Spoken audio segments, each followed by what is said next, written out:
Okay, I'm going to show how I prepare a pattern that I plan on using more than once.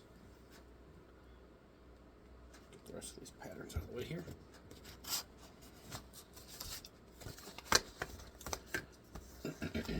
This is not my way of doing things.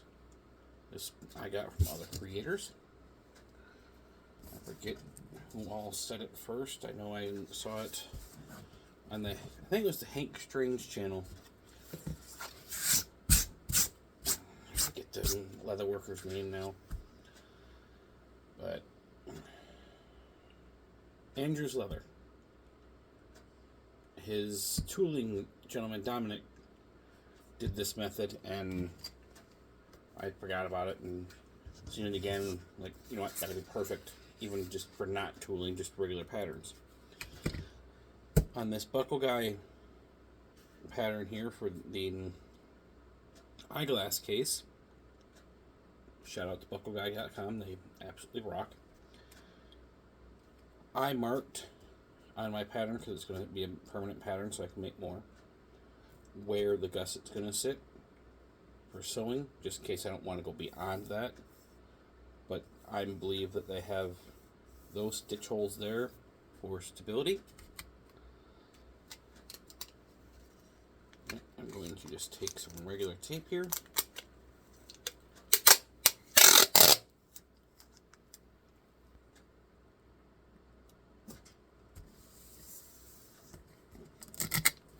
And just use the tape. It'll help stiffen it up to where I can save myself a ton of money on paper and just use tape. That tape didn't sit the way I wanted it to. We'll just work with it.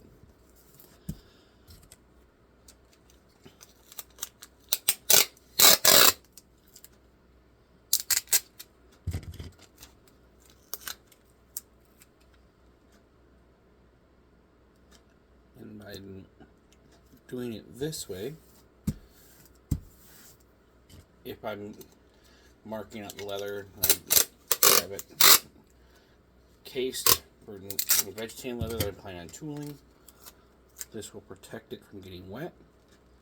The tape will also stiffen up the paper. This is I believe it's an A4, more of a cardstock paper that I have here.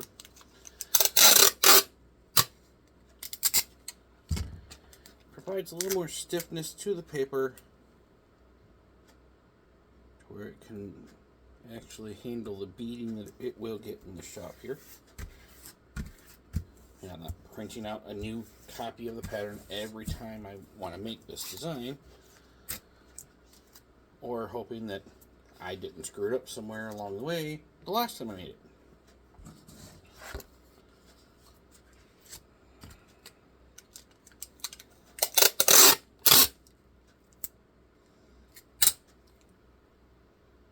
And I'm sure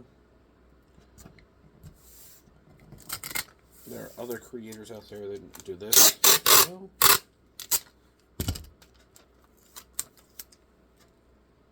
Yeah. Figure I'm going to be doing tutorials on my Facebook page and other things. I may as well get started.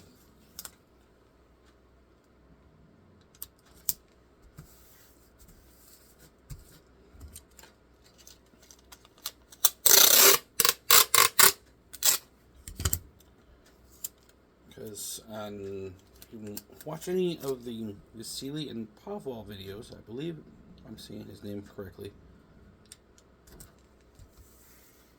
he actually punches all the holes in the pattern and then marks it on the leather. Whereas Tony from Dieselpunk prints out a new copy, tapes it, and goes from there. To each their own.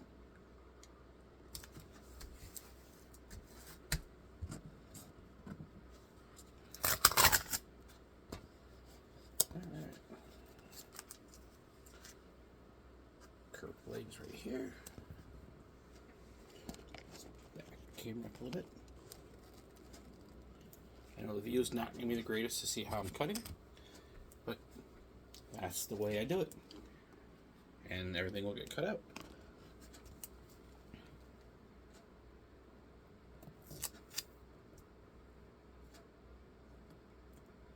Okay, fine. That blade doesn't like me.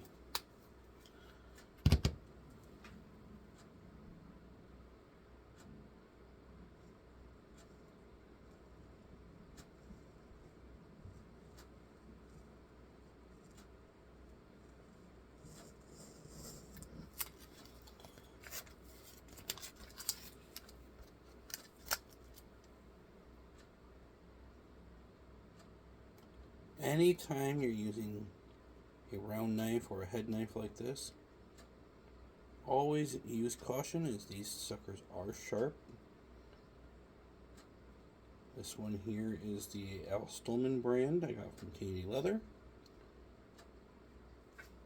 I was able to get it on a Black Friday deal.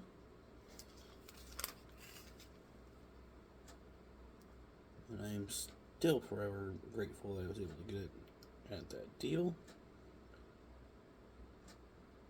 because it was like half off of the combination of the trim knife and the head knife.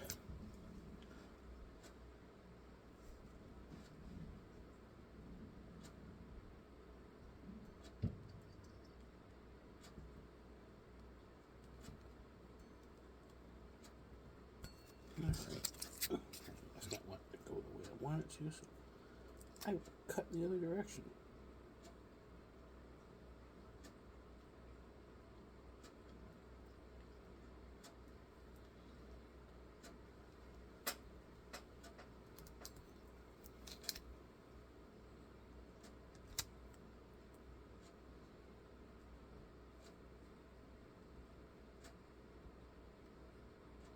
And I do occasionally get that sometimes, even with leather.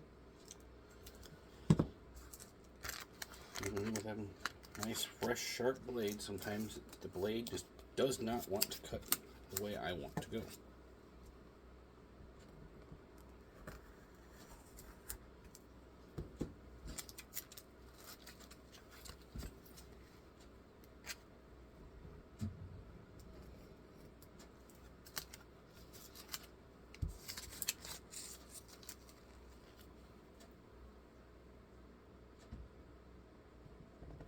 These pieces cut out.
Okay.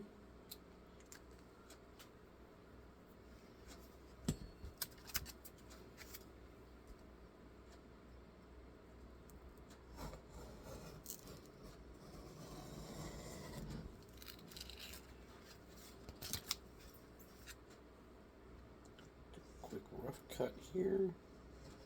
I'll come back and refine everything.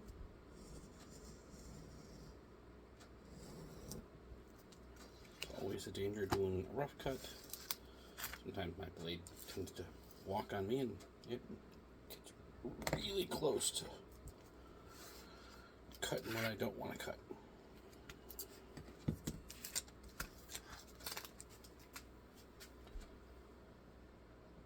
Okay, shears.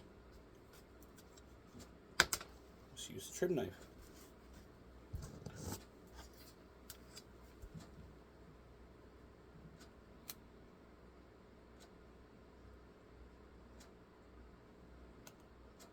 Again, this is an Al Stolen brand trim knife from Tandy. I'm fortunate enough that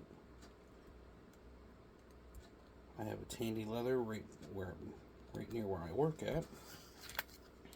They are in Livonia.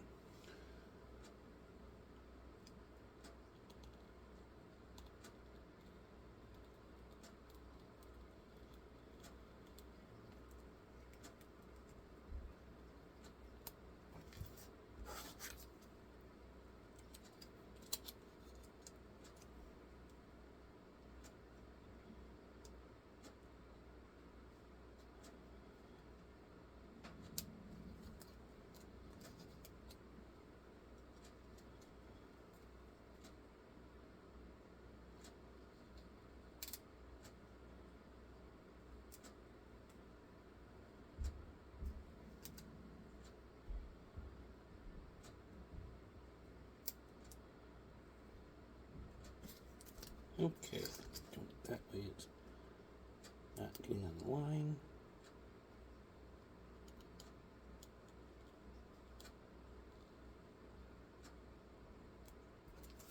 I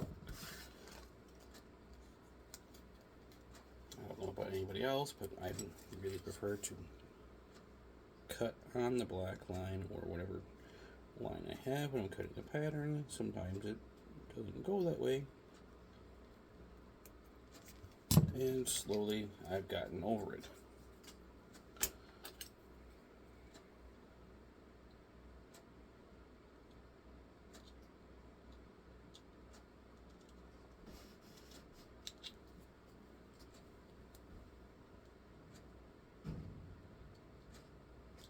I should just forget about it and use the thread scissors here.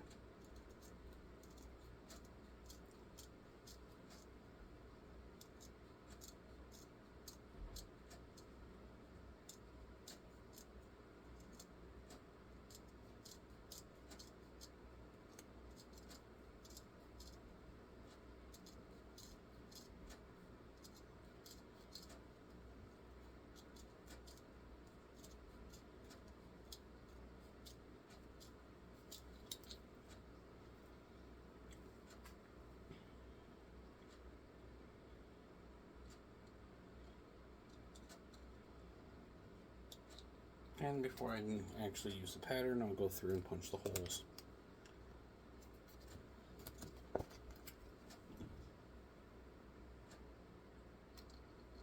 And then I can use the pattern this way as you would any prepared acrylic template. See if this blade will cooperate now. It was sharp the last time I used it. Just replaced it.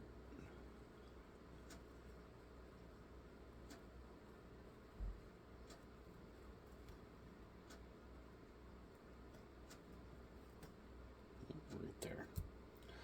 Sometimes with paper, this blade just gets bound up and it tends to tear it.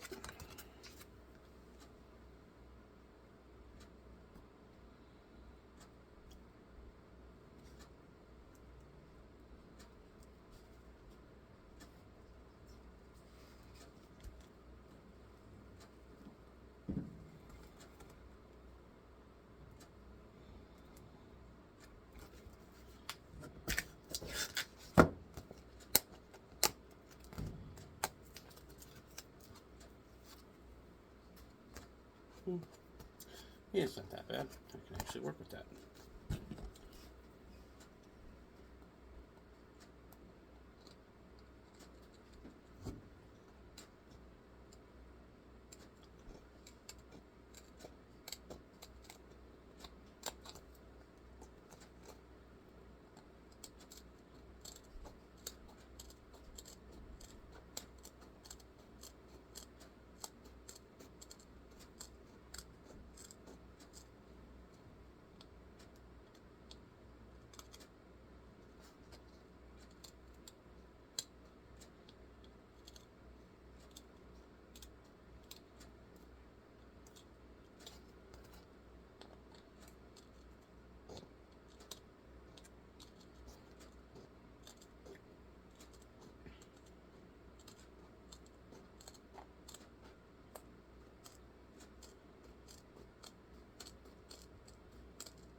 obligated to say that, yes, I mentioned Buckle Guy.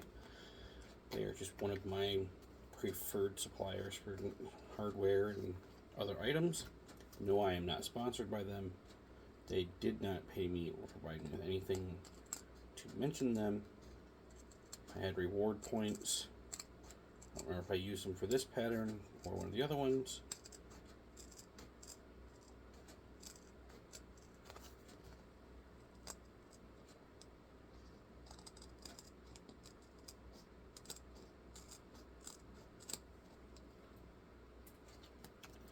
And I'm so new at doing videos and the like, I'm certain that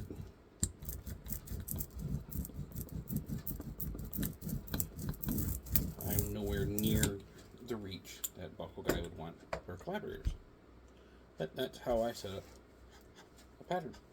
I punch the holes afterwards and it's good to go.